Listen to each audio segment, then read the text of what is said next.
여자분들이 듣기 싫어하는 이야기 세계가 있다 그럽니다. 상미는 뭐냐면요, 군대 이야기라고 합니다. 그리고 2위가 뭐냐면 축구 이야기라고 하는 겁니다. 그래서 두 가지를 싫어하는데 가장 싫어하는 것 여러분 뭔지 아십니까? 예, 1위가 군대에서 축구하던 이야기라고 합니다. 한국에서 이제 군대 갔다 온 사람이 군대에서 축구한 이야기를 하면 끝이 없이 한다는 것 아닙니까? 그래서 주로 여자들, 아내분들이 군대에서 축구 이야기하는 것을 제일 싫어한다 그러는 겁니다. 그런데 오늘 축구 이야기를 좀 하겠습니다. 그런데 군대 축구 이야기는 아니니 여러분 좀 안심하셔도 될 것 같습니다. 여러분 축구 선수 메시를 아십니까? 축구를 좀 좋아하는 분, 남자분들은 다 알고요. 축구 좋아하는 분들이라면 다 아실 텐데 이 아르헨티나 축구 선수입니다. 사진에 나오지요. 이 메시입니다. 지금 나이가 36살인데요. 말이 필요 없는 세계 최고의 축구 선수입니다. 올해 여기 미국의 프로 축구 이 인터 마이애미 팀에 입단을 했습니다. 그런데 어떤 선수인가 여러분 알려면 돈으로 좀 생각해 보면 되겠죠. 작년 2022년에 세계에서 돈을 가장 많이 번 스포츠 스타가 바로 이 메시입니다.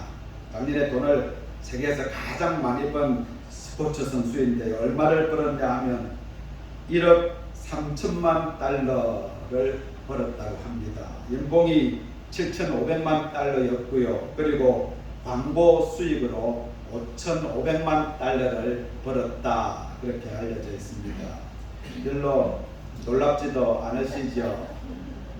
저도 그런데요, 이게 얼마나 되는 금액인지 감히 상상이 잘 안 되니까 별로 놀랍지도 않은 겁니다. 이 금액을 우리 한국 돈으로 환산해 보면요, 약 1,700억 원입니다.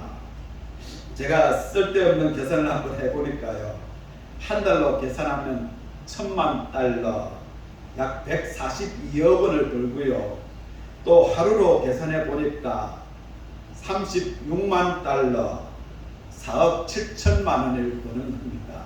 여러분 하루에 36만 달러를 번다는 겁니다. 감이 좀 오시나요?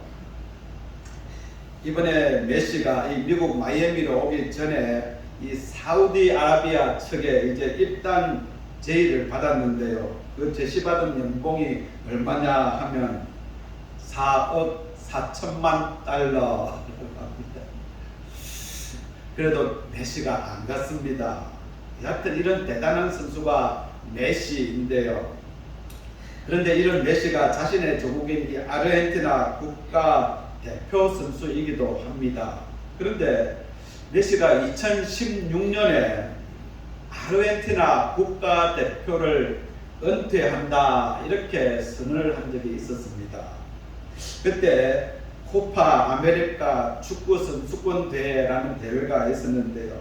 그 시합에서 결승에서 이제 주장인 메시가 속한 아르헨티나가 칠레와 결승전을 벌였습니다.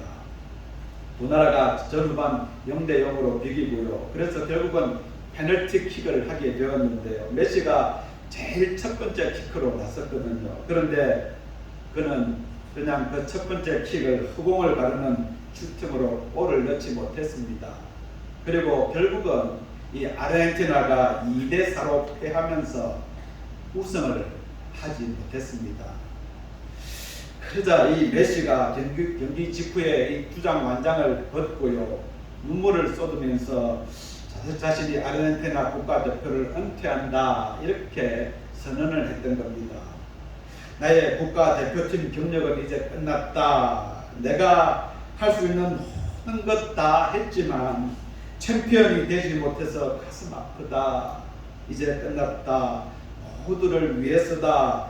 나는 할 수 없다. 이렇게 말하면서 국가대표를 은퇴하겠다 그렇게 선언한 겁니다. 그는 당시에 세계 최고의 선수였지만 그럼에도 국가대표팀을 우승시키는 것과는 거리가 멀었던 겁니다.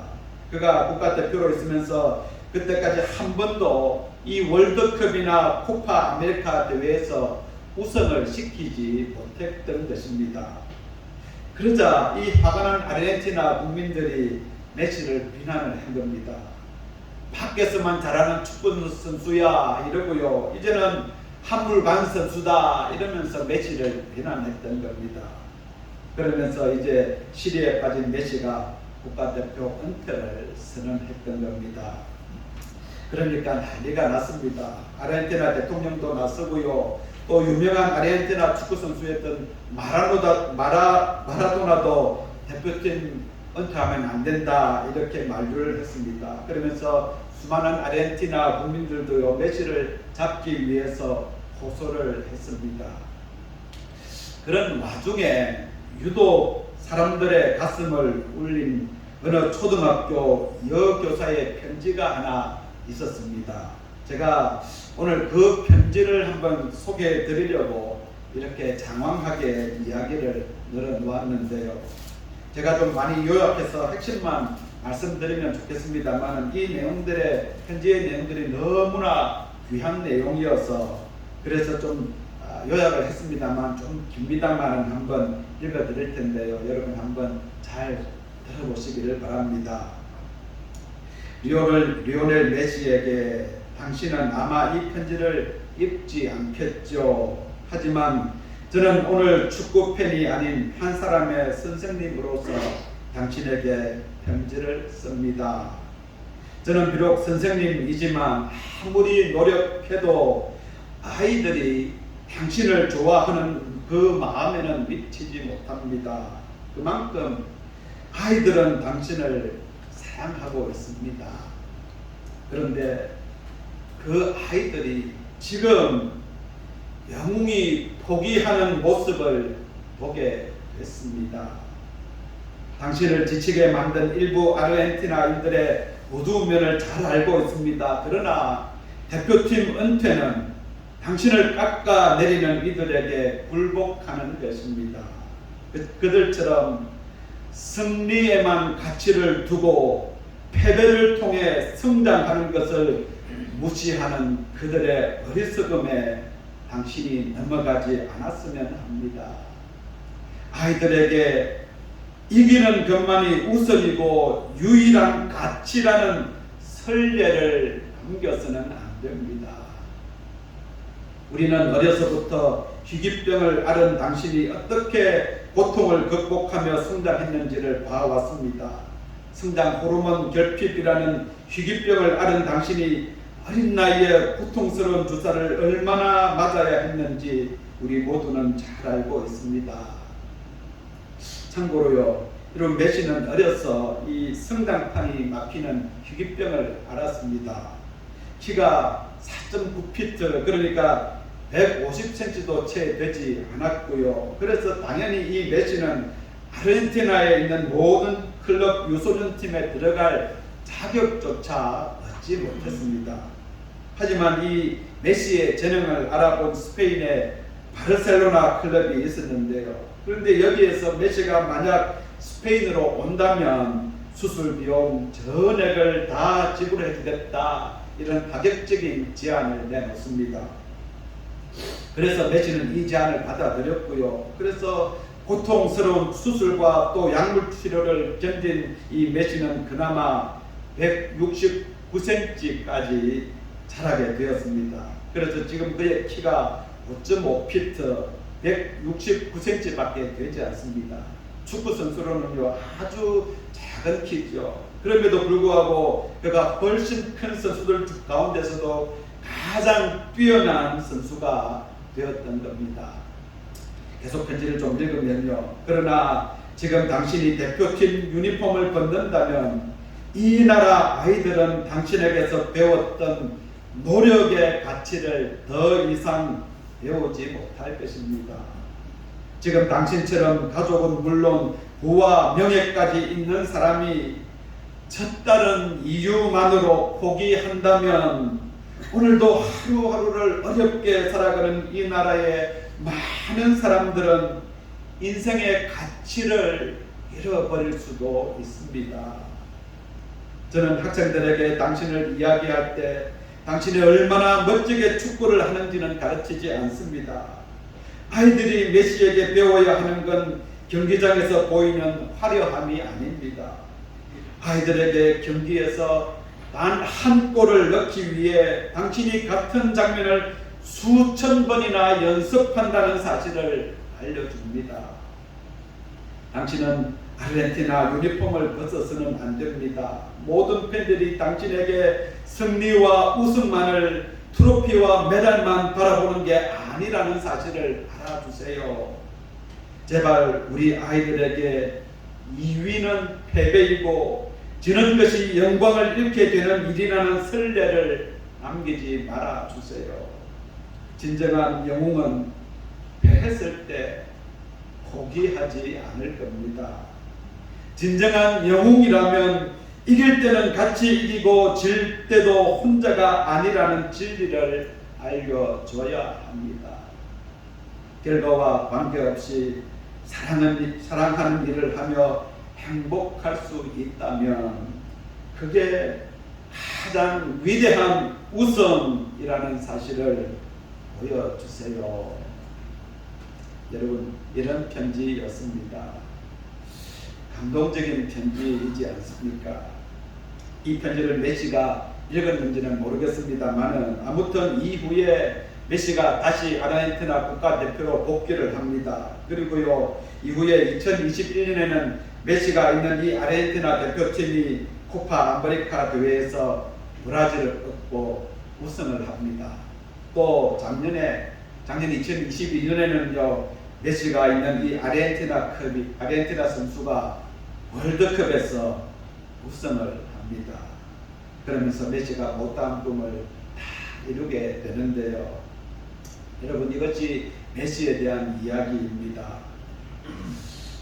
여러분, 저는 이 메시를 보면서 참 그 편지의 내용들이 참 우리의 가슴을 울리고 감격스럽기는 합니다만, 그런데 이런 메시 대표 선수로서 우승을 하지 못했을 당시에 메시의 모습을 보면서 이것이 오늘날 우리 그리스도인의 모습이 아닐까 그런 생각을 하게 되었습니다.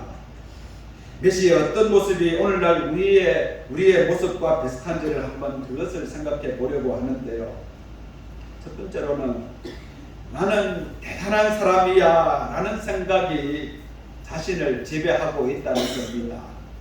메시가 세계적인 축구 스타이니까 당연히 여러분 그런 생각을 하지 않았겠습니까? 그런데 이 메시처럼 우리 그리스도인이 자신이 그런 위대한 사람이다 라는 착각에 많이 빠져 산다라는 겁니다.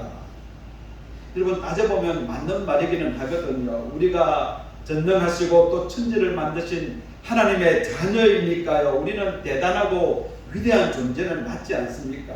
그런데 문제는 나를 그렇게 만드신 하나님은 잊어버리고 내가 스스로 대단한 사람인 것처럼 그렇게 착각을 하며 산다는 것이 바로 문제인 것입니다. 여러분, 고린도후서 4장 7절에 보면 이렇게 말씀하는데요. 고린도후서 4장 7절, 우리가 이 보배를 질그릇에 가졌으니 이는 심히 큰 능력은 하나님께 있고, 그럽니다. 우리에게 있지 아니함을 알게 하려 합니다.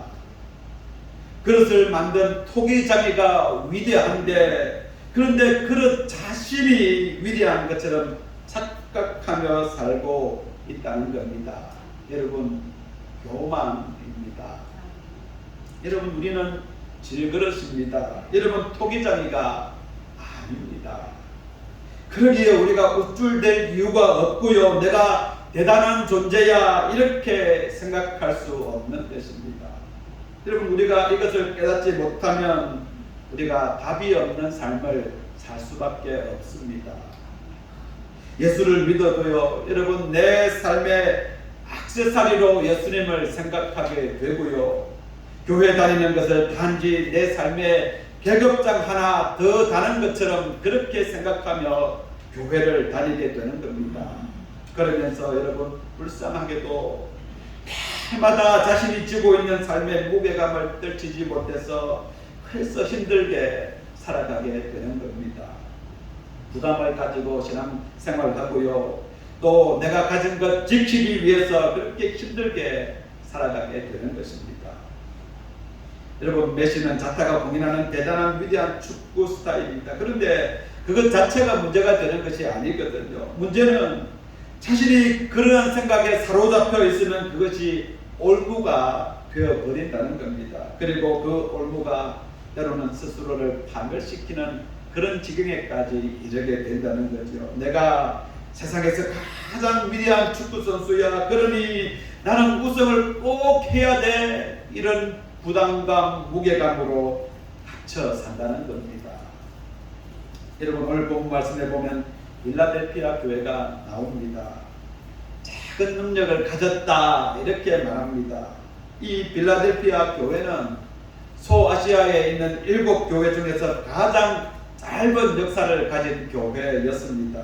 그런데 이 필라델피아 교회는 당시에 필라델피아 지역에서 유대인들로부터 큰 핍박을 받은 교회였습니다.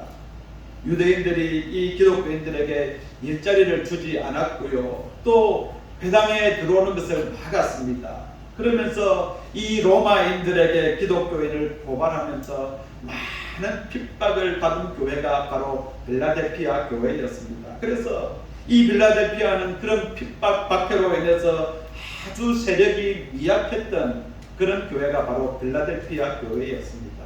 그래서 주님께서 오늘 말씀에 작은 능력을 가졌다 이렇게 말하고 있는 겁니다. 여러분 그런데 우리 필라델피아 교회처럼 우리도 또 우리 교회도 이 필라델피아 교회처럼 여러분 작은 능력을 가지고 있지 않습니까? 여러분 우리 자체는 아주 작은 능력을 가진 존재입니다. 여러분 우리가 혼자 있으면 이 필라델피아 교회처럼요 아주 초라한 모습인 겁니다. 무엇 하나 번듯하게 내어놓을 것이 있습니까? 여러분 지금까지 여러분이 살아오셨지만요 여러분 속에 계신 주님을 내버리면 여러분 무엇 하나 내세울 것이 있을까요?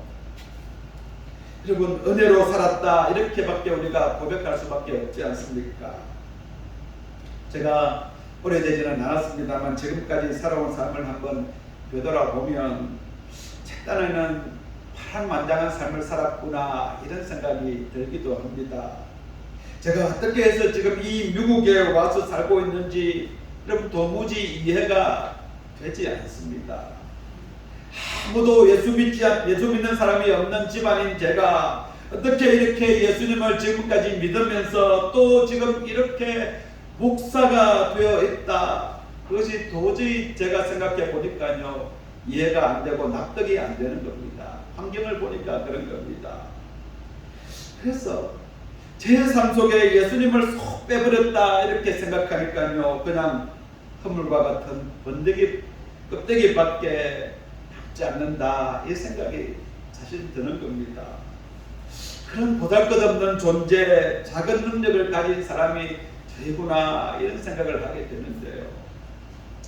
여러분도 아마 그러시지 않을까 싶습니다. 여러분 아내는 아둥바둥 열심히 산다고 살았지만 그런데 여러분 내가 대단한 것은 아니었다 이런 생각 들지 않으십니까? 여러분 우리 속에 계신 주님이 대단하셨고요. 그 주님이 위대하셨지 않습니까?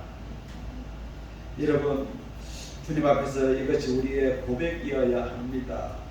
우리 교회의 고백이어야 하고요. 이 땅의 모든 교회가 이런 고백해야 되는 겁니다. 여러분 가수 김수희 대모란 노래 많이들 아시죠? 거기에 보면 이런 가사 있지 않습니까? 그대 앞에만 서면 나는 왜 작아지는가? 이런 가사 아시죠? 여러분 이 가사처럼요 우리가 주님 앞에 설 때 우리는 한없이 한없이 작은 그런 존재인 겁니다.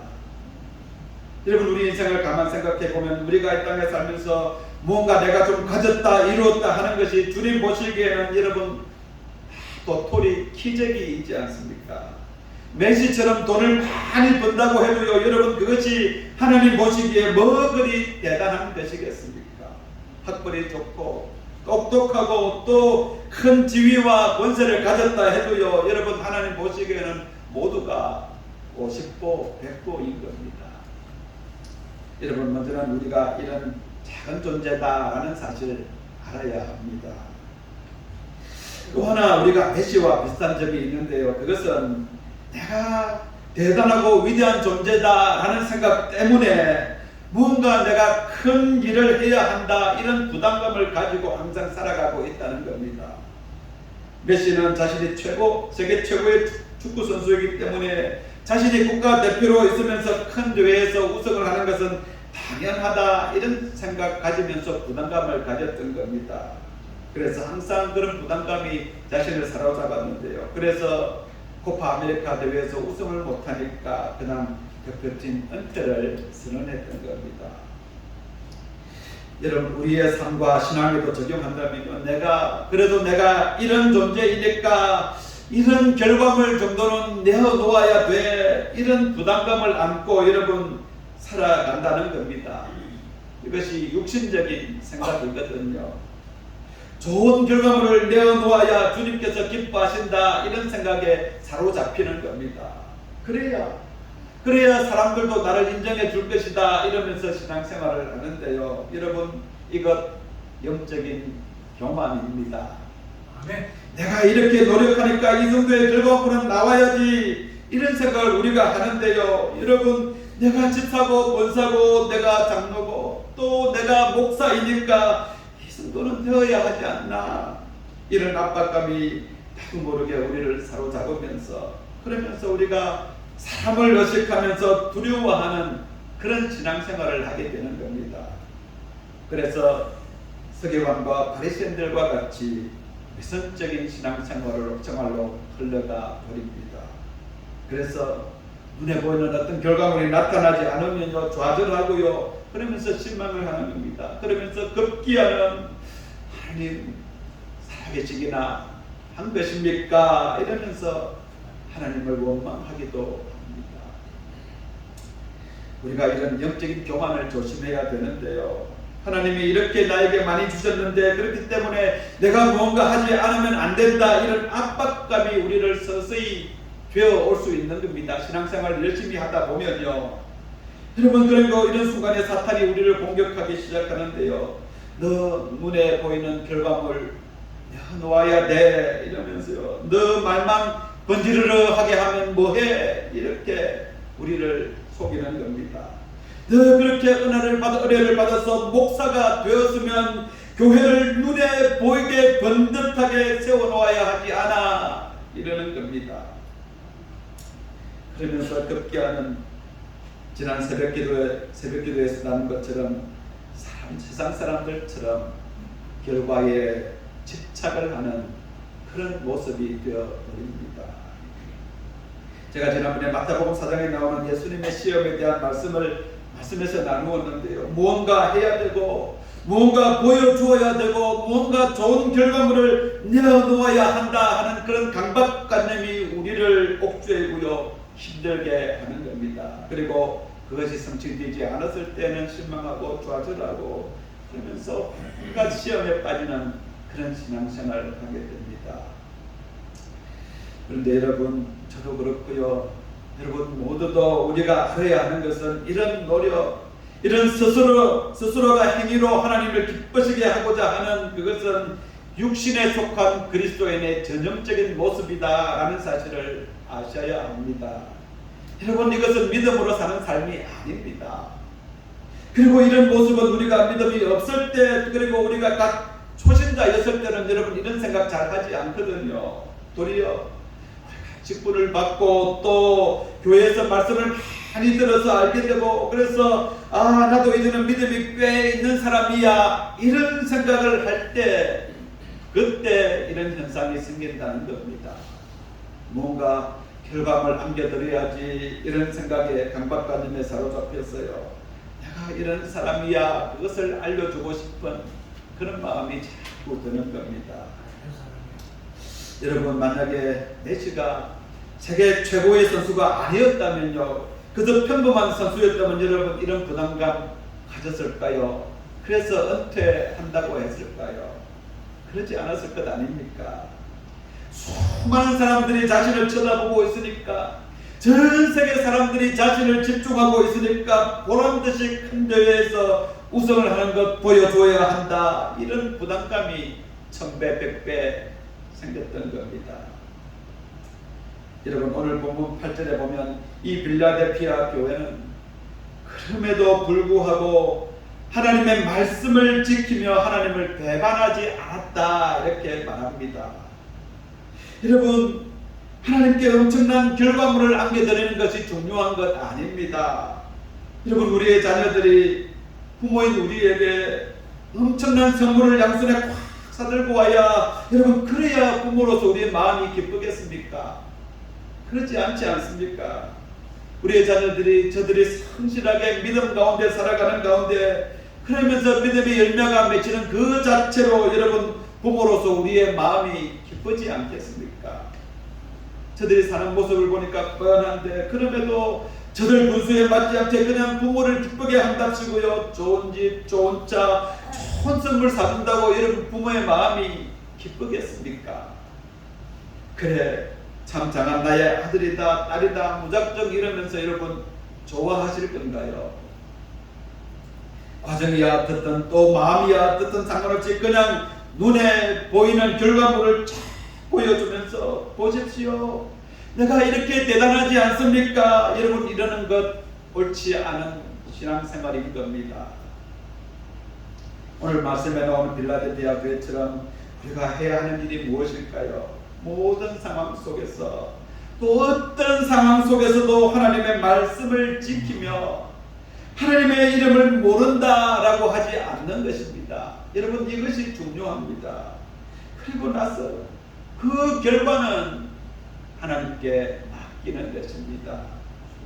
여러분, 그러면 주님께서는 아무도 닫을 수 없는 열린 문을 우리 앞에 두십니다. 앞에서 이렇게 드린 메시에게 보낸 선생님의 편지에 이렇게 말하는 부분이 있는데요, 다시 한번 읽어드리면요, 아이들에게 이기는 것만이 우선이고 유일한 가치라는 선례를 남겨서는 안 됩니다, 이럽니다. 저는 학생들에게 당신을 이야기할 때 당신이 얼마나 멋지게 축구하는지를 가르치지 않습니다. 아이들이 메시에게 배워야 하는 건 경기장에서 보이는 화려함이 아닙니다. 아이들에게 경기에서 단 한 골을 넣기 위해 당신이 같은 장면을 수천 번이나 연습한다는 사실을 알려줍니다. 모든 팬들이 당신에게 승리와 우승만을, 트로피와 메달만 바라보는 게 아니라는 사실을 알려주세요. 그럽니다. 제발 우리 아이들에게 2위는 패배이고 지는 것이 영광을 잃게 되는 일이라는 선례를 남기지 말아주세요. 그러지 않습니까? 여러분, 이 말처럼 우리가 믿음의 삶에 중요한 것이 무엇인지를 먼저 우리가 알아야 합니다. 여러분, 눈에 보이는 결과 아닙니다. 폼나는 모습, 여러분, 그리고 메달과 트로피가 아닙니다. 주님의 말씀을 지키기 위해서 얼마나 투쟁을 하면서 살고 있느냐 하는 그 과정이 여러분 중요한 겁니다. 내 이름이 빛나는 것이 아니라 하나님의 이름이 모욕을 받지 않게 살려고 발부둥 치는 것, 여러분, 그것이 중요한 것입니다. 사람들이 때로는 보기에 깨재재 보이고요, 또 실패한 사람처럼 보이고요, 또 초라하게 보여도 괜찮습니다. 여러분, 우리 교회가 사람들이 보기에 작은 교회, 미약한 교회, 초라한 교회로 보여도 됩니다. 중요한 것은 오늘 빌라델피아 교회처럼 비록 작은 능력을 가졌지만 그럼에도 하나님의 말씀을 잘 지키며 하나님의 교회답게 하나님의 이름과 영광을 드러내는 교회인가 아닌가, 여러분, 그것이 중요한 것입니다. 필라델피아 교회는 작은 능력을 가지고도 말씀을 지키고 주님의 이름을 배반하지 않았습니다. 그 결과로 시험의 때를 면하는 약속을 받았고요, 하나님의 성전의 기둥이 되는 약속을 받았습니다. 하나님의 이름과 새 예루살렘의 이름과 그분의 새 이름이 기록되는 그런 약속을 받았던 것입니다. 여러분, 우리는 작은 능력을 가진 사람임을 항상 기억해야 합니다. 질그릇에 보배를 가졌습니다. 그리고 우리의 그 작은 능력으로 하나님의 크심이 드러나는 그런 삶입니다. 여러분, 주님께서 나의 작은 능력을 부끄러워하시거나 불편해하시거나 책망하지 않으십니다. 여러분, 걱정하실 필요 없으십니다. 오히려 그 작은 것 때문에 아무도 닫을 수 없는 열린 문을 준비해 놓으셨다, 이렇게 말씀하시는 겁니다. 우리 교회 또한 작은 교회이지 않습니까? 작은 능력 가진 교회입니다. 그러나 여러분, 주님 보시기에도 작은 교회일까요? 여러분, 작은 능력을 가진 작은 교회다 주님께서 그렇게 여기시겠습니까? 그렇지 않습니다. 단지 우리가 스스로 작은 교회로 여기면 여러분, 작은 능력인 교회가 될 뿐입니다. 주님께서 소아시아에 있는 7교회 중에서 가장 역사가 짧고 연약한 필라델피아 교회에게 엄청난 약속을 주셨습니다. 다른 모든 교회에 주신 약속보다 큰 약속을 주셨습니다. 약하고 했었고요, 비천하고요, 멸시받는 자들을 택하여서 지혜가 있고 강하고 잘났다고 하는 사람들을 부끄럽게 하시는 분이 바로 우리 주님이시다, 그렇게 말씀합니다. 여러분, 고린도전서 1장 27절 28절 말씀인데요, 세 번역인데 한번 우리 이 말씀 같이 한번 읽어보겠습니다. 그런데 하나님께서는 지혜 있는 자들을 부끄럽게 하시려고 세상의 어리석은 것들을 택하셨으며 강한 것들을 부끄럽게 하시려고 세상의 악한 것들을 택하셨습니다. 하나님께서는 세상에서 선한 것들과 멸시받는 것들을 택하셨으니 곧 잘났다고 하는 것들을 없애시려고 아무것도 아닌 것들을 택하셨습니다. 예, 여러분, 그렇습니다. 주님께서 그런 연약한 우리를 택하셔서 우리를 강하게 하십니다. 메시에게 보낸 유선생님의 편지 말미에 나오는 것처럼 주님께서 우리에게 맡기신 일을 하면서 희생하면서 행복할 수 있다면, 그리고 우리에게 맡겨진 일을 포기하지 않고 최선을 다한 후에 그래서 그 결과를 하나님께 맡긴다면요, 여러분, 그것이 우리의 삶에서 가장 위대한 우승이다라는 사실을 우리가 기억해야 합니다. 그럴 때 주님께서 우리에게 이렇게 말씀하시는데요, 마태복음 25장 23절입니다. 같이 한번 읽어보고 말씀을 마치겠습니다. 잘하였도다 착하고 충성된 종아, 내가 적은 일에 충성하였으며 내가 많은 것을 내게 맡기리니 내 주인의 즐거움에 참여하였으리라. 아멘. 우리가 모두 이런 주님의 자녀가 되기를 간절히 바랍니다. 하나님 아버지, 감사합니다. 적은 능력을 가진 저희들을 사랑하시고 또 우리 안에 계시고 함께 하셔서 주님의 놀라운 일을 이루시는 것을 감사합니다. 하나님, 우리가 그런 존재가 되게 하여 주옵소서. 주님을 힘입고 그래서 능력 있는 삶을 살아서 이 세상을 변화시키는 그런 주님의 자녀가 되게 하시고 주님의 교회가 되게 하여 주시옵소서. 예수 그리스도의 이름으로 간절히 기도드립니다. 아멘.